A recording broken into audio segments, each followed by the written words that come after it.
زما نوم راز محمد دی. زما 15 کاله په پېښور کې تیر شو. په پېښور کې مې ژوند دی، پېښور کې مې کارونه دي، پېښور کې مې بچیان دي، ژوند مې تیر کو. نو دلته موږ درې مړي وو، د هغې سره رالو وطن ته، افغانستان ته، په تذکره باندې پرېښود. دلته هم دا 12مه شپه ده چې په وټلو په دشتو کې پراته یو، او دلته موږ ته بیرته اجازت نه راکوي. کارت لرو، پاسپورت لرو، ویزه پکې لګېدلې ده، بیا هم چې نه پرېږدي. نو 30 لکه مهاجر دي زموږ کډې دي موږ ته په ور په سر کي، او خپل وطن ته به راشو. لا په لږه لا په تنده شپې به تېروو، خپل وطن هم ده. نو چې هلته کورونه په پېښور، په لاهور، په کراچۍ په دې کاټونو باندې آزاد ګرځو، او په دې باونډرۍ نه پرېږدي.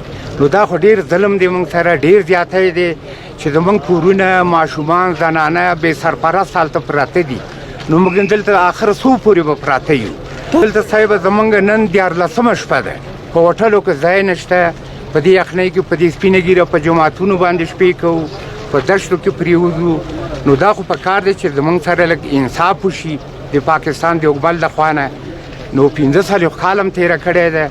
کم نه مني نو زیاتي زموږ کډې دي زموږ په سر کې، او چې بیرته خپل وطن ته راشو. په دغه علت نه پوهېږو چې صرف صاحبه دا زموږ د پاکستاني ورونه خالي دغه یو د واڼه پرېږدي، او نور دا یو شناختي کارت هم نه مني.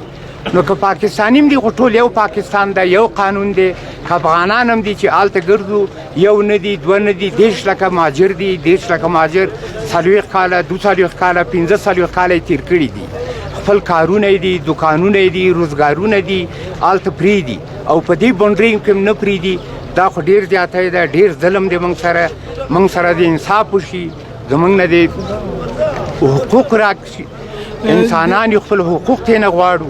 موږ سره ډېر مرسته کړې ده، دې نه ډېر خوشحاله یو. دې هم نه مني. پرون او بله ورځ هم دلته مشران راغلي وو، د دې سره غږېدلي وو. نو بیا په نتیجه لا پوه نه شو.